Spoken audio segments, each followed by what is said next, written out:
this video, we'll be showing you the functionality of our Safe Stitch feature on the Happy Japan embroidery machines.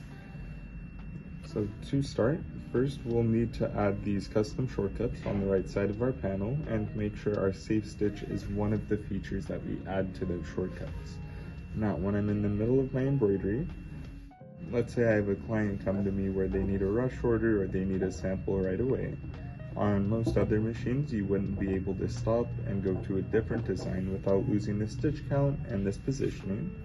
Whereas on this machine, we can pause it, give it a thread cut so everything's good to move, and we'll select the option where it looks like a design and a red arrow coming out of it. We'll click on that and it'll ask you to save the current status of the work, showing you the exact stitch count and the time that we saved it.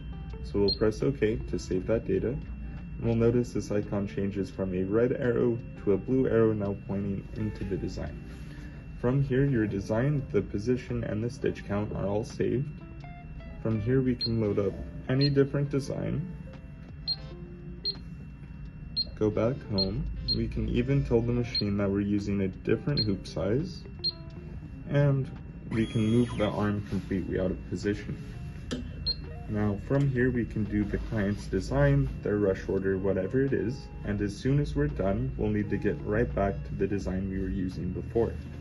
To do so, I'll click right back on this blue icon, and it's now going to ask you to load back the saved data or delete it. Again, it'll show you the exact stitch count and the time that it was saved. We'll press OK to load everything back. It'll give you a warning that we're moving from the bigger hoop down to the smaller hoop.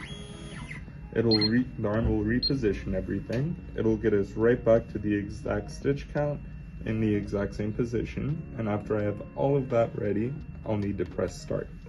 Now it's very important that when we save this design, we leave it in the hoop.